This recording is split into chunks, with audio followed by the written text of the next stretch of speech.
হেৰেষ্ট welcome to my channel writing skill Nalbari তো মোৰ মৰমৰ ছাত্ৰ ছাত্ৰীসকল ছাৰ বাইদেউসকলৰ বন্ধু বান্ধৱ তো মই আজি এটা ভিডিঅ' নিছোঁ এইটো হৈছে বিশ্ব পৰিৱেশ দিৱসৰ ওপৰত 10 শাৰী বাক্য লিখি আনিছোঁ তো আহক আমি ভিডিঅ'টো আৰম্ভ কৰোঁ যদি প্ৰথমবাৰৰ বাবে মোৰ চেনেলটো আছে আপোনালোকে মোৰ চেনেলটো প্লিজ সাবস্ক্ৰাইব কৰিব একেবাৰে নাপাহৰিব তো আহক আমি ভিডিঅ'টো আৰম্ভ কৰোঁ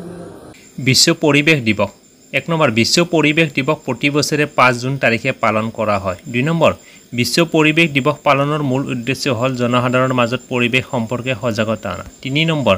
বিশ্ব পৰিৱেশ দিৱস প্ৰথমবাৰৰ বাবে 1973 চনত পালন কৰিছিল আৰু তেতিয়াৰ পৰা এই দিৱস পালন কৰি আহিছে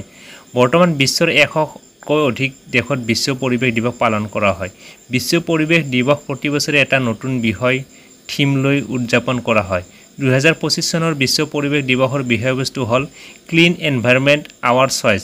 reduce plastic pollution in everyday life পৰিষ্কাৰ পৰিৱেশ আমাৰ পছন্দ দৈনন্দিন জীৱনত প্লাষ্টিক প্ৰদূষণ হ্ৰাস কৰা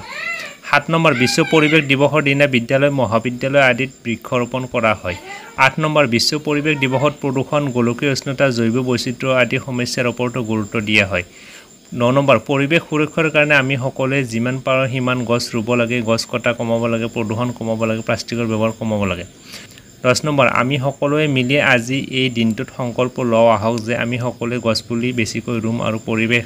সংৰক্ষণৰ ওপৰত গুৰুত্ব আৰোপ কৰিম তো এইখিনি আছিল যদি ভিডিঅ'টো ভাল লাগিলে আৰু হেল্পফুল বুলি ভাবিলে তেতিয়াহ'লে আপোনালোকে মোৰ চেনেলটো প্লিজ সাবস্ক্ৰাইব কৰিব একেবাৰে নাপাহৰিব লগতে মোৰ প্লেলিষ্টত থকা অন্যান্য ভিডিঅ'বোৰ চাব সেইবোৰৰ ৰচনা গ্ৰামাৰ